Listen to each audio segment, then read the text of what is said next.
us what the chain of command is now? What does that mean? Well, is it Pam Bondi speaking to the mayor, speaking to you, or how does this work? So the executive order is clear.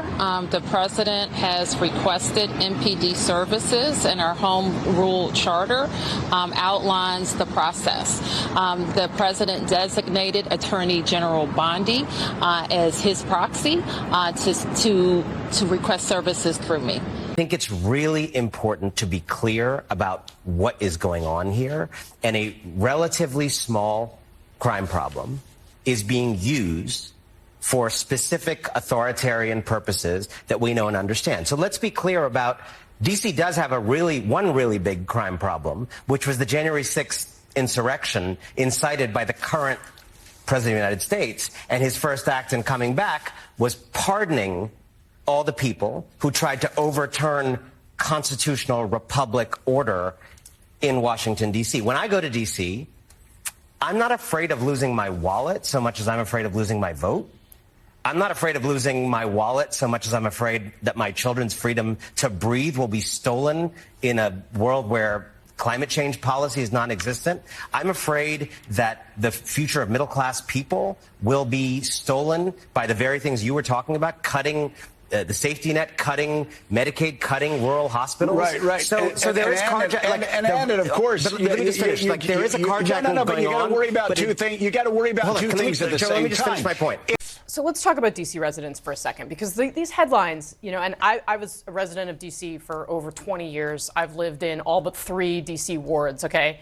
These headlines are different from when I first came to the city. 13-year-old girl, 13, sentenced to 7 years for 2023 beating death of a D.C. man. Teen sentenced in killing of Lyft driver who came to U.S. seeking safety. This was a guy who was a U.S. military interpreter who was shot and killed in an attempted carjacking, again, by a 16-year-old. Now, juveniles fall under you, and the D.C. Attorney General, Jeanine Pirro, D.C. Attorney Jeanine Pirro, has focused in on this inability that she says she has to prosecute juveniles. The law allows people up to the age of 24 years old to potentially have more lenient sentences from judges. Is that working for people in D.C.?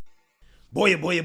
So we got to talk about more truth serum coming out of the mainstream liberal media, right? It is seeping through here and there when it comes to this issue of crime in D.C. and the crime crackdown that President Trump has issued on D.C., which honestly should extend across the country to major liberal cities, right? All these major liberal cities need a crime crackdown.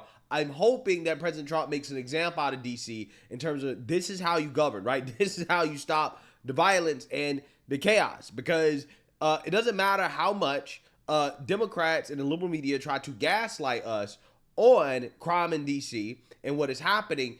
We all know the truth, okay? And you have individuals that are willing to go on television and to speak the truth about what is actually happening. Like, for example, the head of the police union in D.C., who is welcoming President Trump taking over and helping crack down on crime. Take a look. Violent crime continues in D.C. Last night, a man was shot and killed in Logan Circle in Washington, D.C. Meanwhile, D.C. Mayor Muriel Bowser is firing back at Donald Trump for sending in the troops. I believe that the president's view of D.C. is shaped by his COVID-era experience during his first term. It is also true that we experienced a crime spike post-COVID, but we worked quickly to put laws in place and tactics that got violent offenders off our streets and gave our police officers more tools, which is why we have seen a huge decrease in crime. A huge decrease in crime. Let's bring in the chair of the D.C. Police Union, Gregory Pemberton, and he joins us this morning. Gregory, great to have you here. I guess my first question is, why do you support the president's takeover? Ashley, thanks for having me. Sure. We completely agree with the president here that crime in the district is out of control and something needs to be done about it. This concept that crime is down is really an old trope. They're using statistics in a way that makes it appear that crime is going down, but our rank and file officers know that we're going call to call to call for armed carjacking, stabbings, robberies, shootings, homicides, and the crime isn't going anywhere.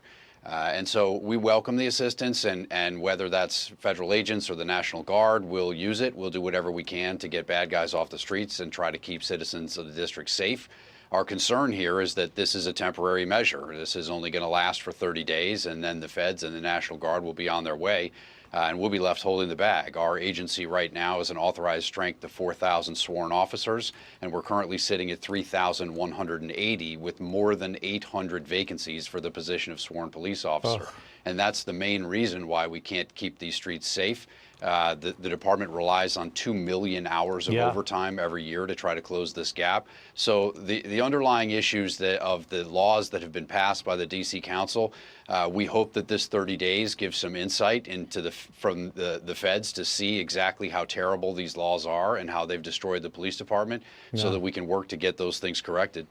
You know, D.C. Police Commander Michael Pulliam is under investigation for allegedly changing crime statistics to make it appear that violent crime has fallen considerably. So I guess the question is, has crime fallen or not? And based on what you just told us, it fears that crime has not fallen.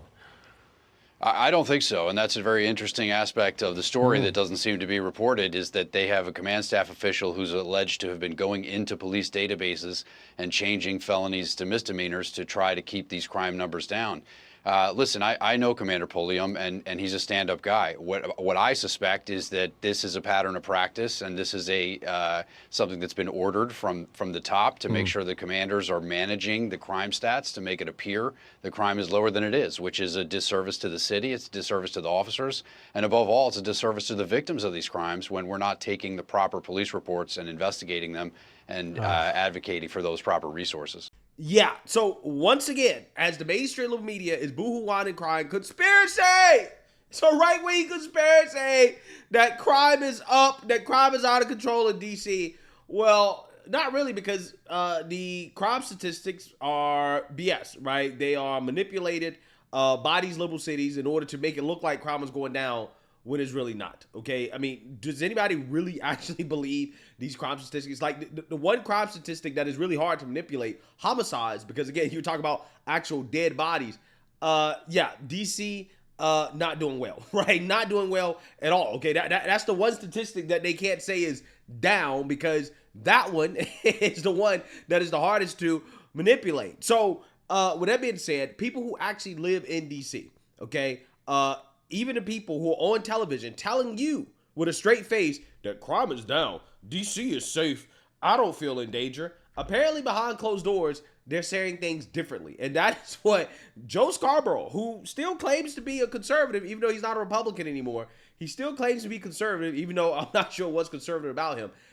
He dropped a little bit of truth on his network, basically saying that, yeah, I have people who on television, on Twitter, on X, wherever, they are saying that they disagree with what the president's doing, but behind closed doors, they agree with what the president is doing. Take a look. This is a fascinating story because so many people have been calling me over the past couple of days going, you know, Washington should have gotten involved years ago. This place is dangerous. It's a mess. It's a wreck and whatever. And then they'll go on Twitter, this is the worst outrage of all time, the shocking, which I understand. It's like people need to express their concerns about Donald Trump going too far. We saw what happened back in 2020 with the National Guard. Certainly can't have any repeat of that. Don't want the federalization of the entire city. But, man, I don't care what the crime statistics say. Crime has been a problem in this city for the 32 years I've been living inside and outside of the city.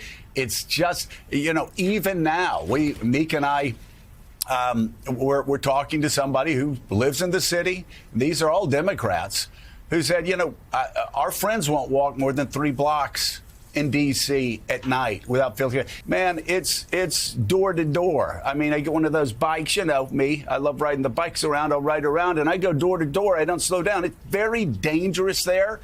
Glad the crime rates are going down, but there is no sense of security for people who have been living in that city for 30 years. And again, my beef going back to my days in Congress always was, well, why isn't Congress doing more? I mean, they're really letting the nation's capital be guided by the lunacy of Marion Barry and some people on the city council that have some crazy ideas about, you know, stopping the police from doing their jobs. But it's the nation's capital. So I think Congress and the president should have stepped in 30 years ago. I will just go back to the fact that, you know, the people that are cheering this on privately are not like right-wing Republicans, are not MAGA people. A lot of our friends are in the media, and also Democrats that worked on Joe Biden's campaign, that worked on other campaigns, that are saying, yeah, I'd like to feel safe walking around this city. If the federal government can be a positive partner in keeping the streets safe, while, again, forming a partnership with the D.C. police and not taking over, then at least the people I've spoken with that live in D.C. day in, day out, see this as a positive step. Huh. Interesting. Fascinating. So we have a situation where the same people who are boohoo, whining, crying on television about how this is so bad, this is so terrible, that also live in D.C. behind closed doors, they're cheering this on. They're happy that the president is doing this. Again, it really shows you how fake these people in the mainstream liberal media really are, right? They will go on national television because they hate Trump and talk about how bad this is, right? Like on the airwaves. But behind closed doors, they agree with it. Again, it's just, it really blows my mind.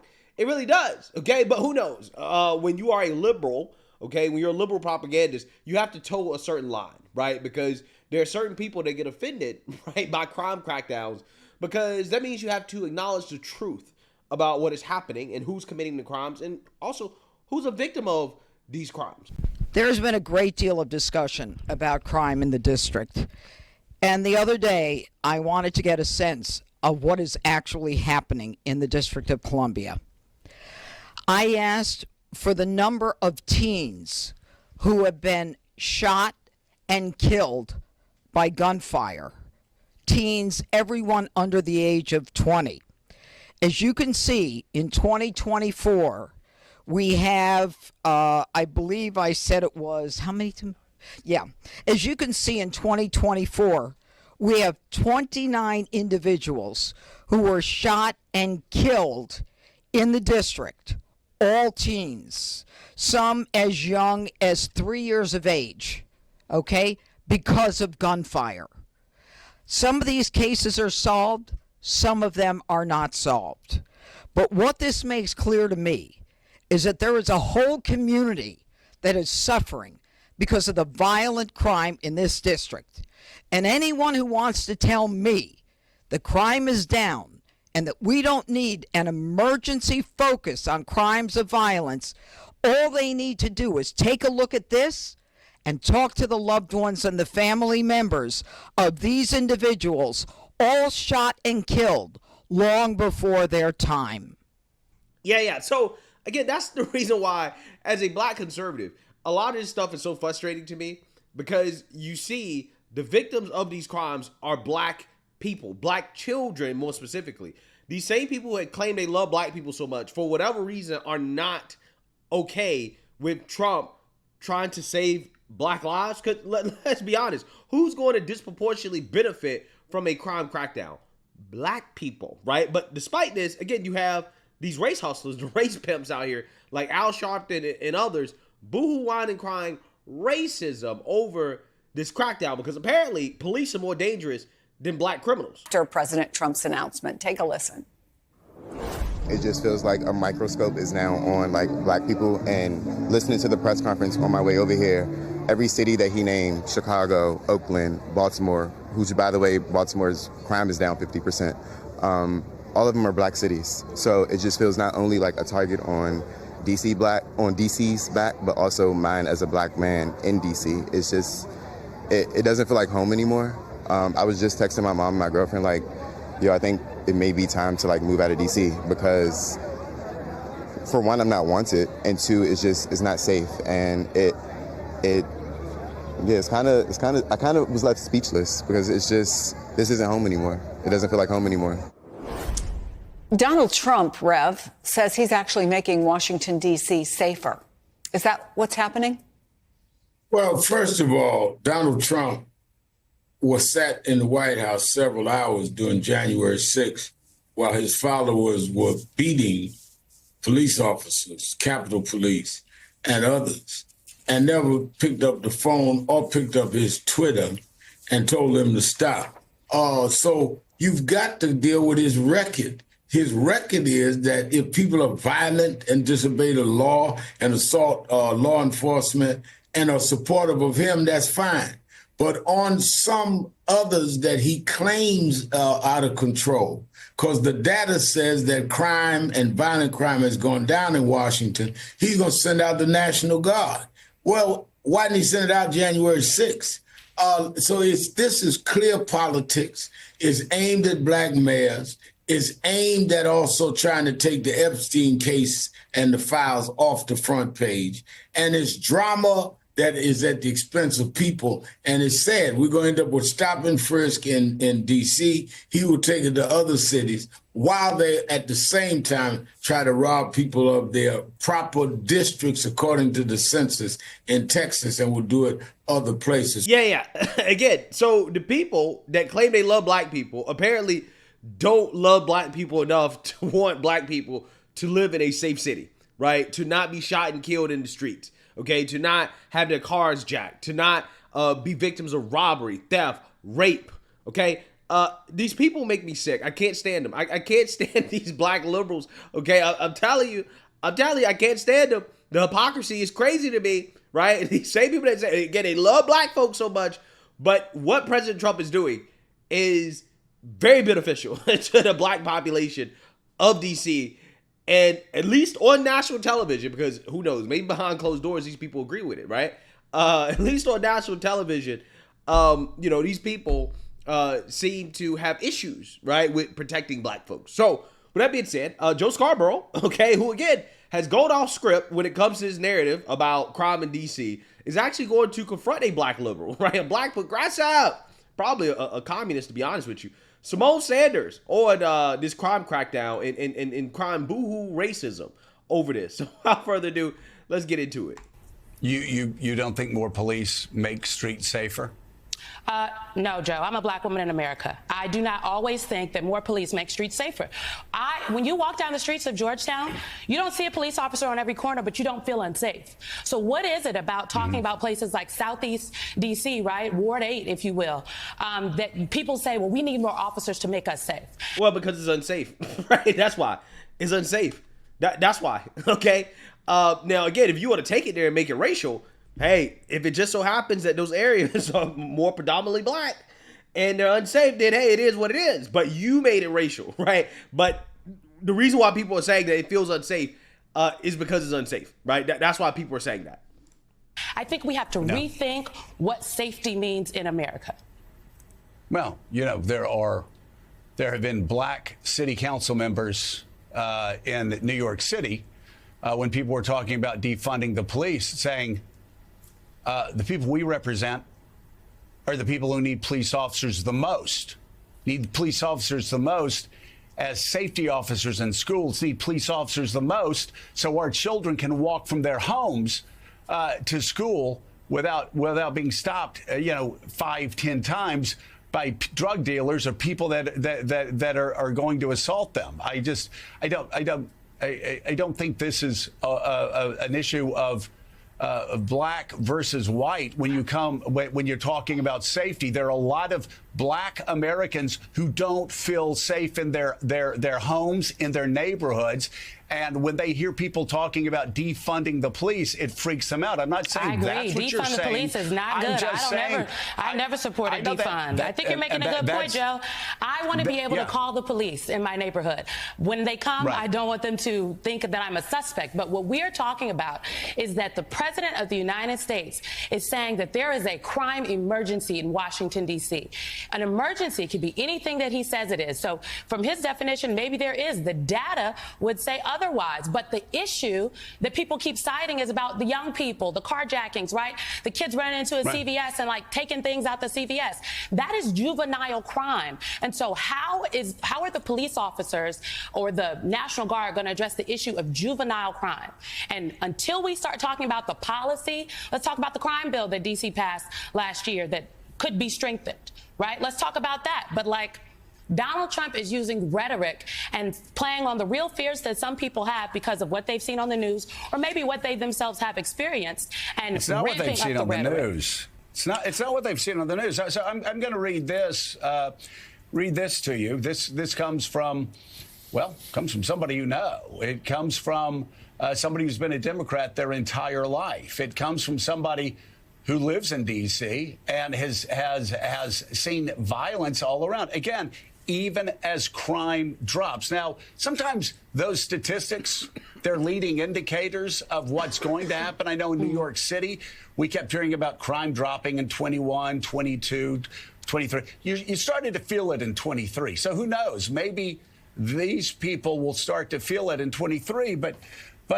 this lifelong Democrat who's very active in Democratic politics said, I know he's doing it for politics, but crime seems rampant. I've had too many friends of mine who've had their cars carjacked, shot at. None of us will walk more than 3 blocks after 8 p.m. 13-year-olds are committing many of these crimes. Quite the change from a decade ago when things were much calmer. I guarantee you that's a person that has never voted for a Republican in their life. Yeah, and will I never said it was Republicans, Joe. But the person is making the point about juveniles. I go back to juvenile hold on a second. Why does it matter? A criminal is a criminal, whether they're juvenile or not, right? And again, the problem is that these juveniles are not being charged as adults, even though they're participating in criminal behavior, right? They're murdering people, they're robbing people, they're participating in activities that warrant them being punished like adults. Again, the problem is that you have soft-handed people like Symone Sanders, who, by the way, I mean, she started this segment off talking about how I'm a black woman.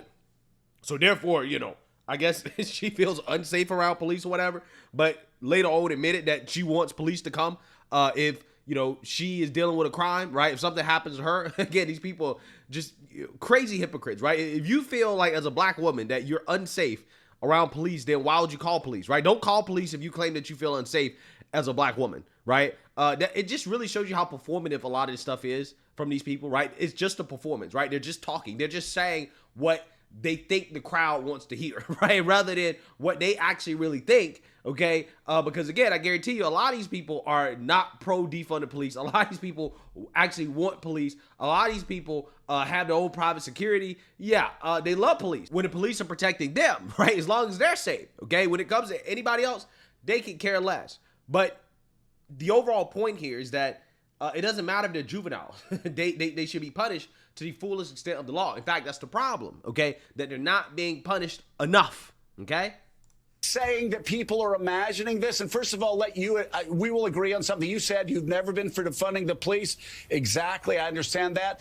I will say right here, the real problem with this is that Donald Trump uses anything to declare an emergency and be able to move unilaterally. We can name 20 things he's done, and it is a dangerous precedent for him to set. Dangerous not only because of him, but because future presidents will follow this example if the Supreme Court doesn't stop it in its tracks.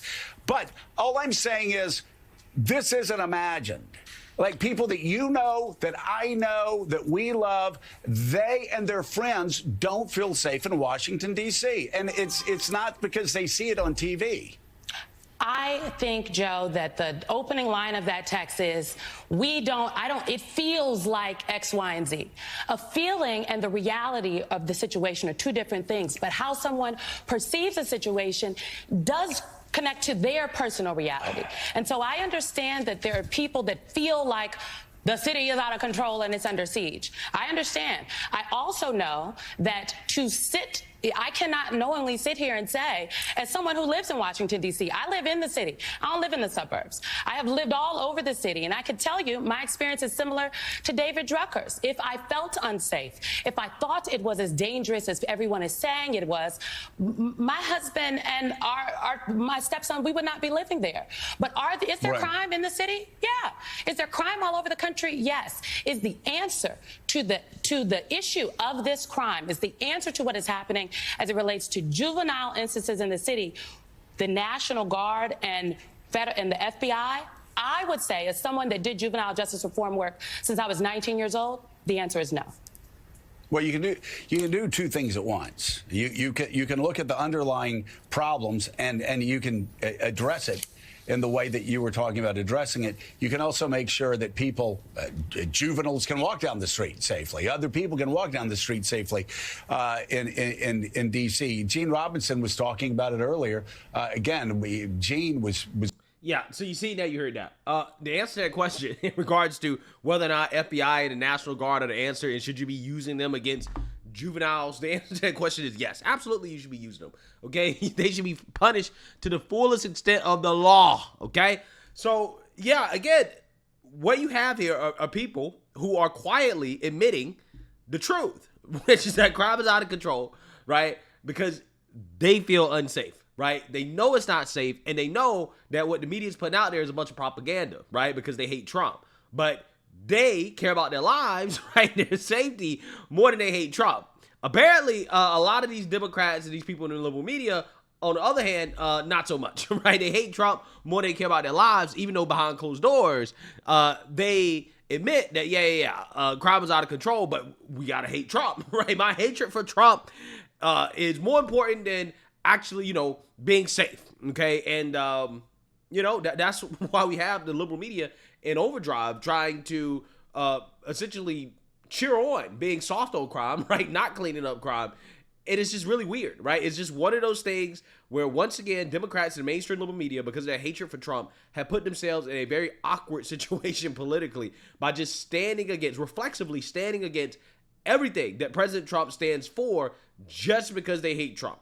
It really is mindless behavior that has backfired on Democrats and mainstream liberal media over and over and over again. And I don't know why is it that they don't understand that this is just not a good strategy. It has not hurt Trump at all, and has done nothing but hurt the Democrats. In fact, this is why Democrats have the lowest approval rating in history, is because of this reflexive rejection of anything that Trump does. So let me know what you guys think. Make sure you like, comment, and subscribe. Most importantly, share a Black conservative perspective. Peace.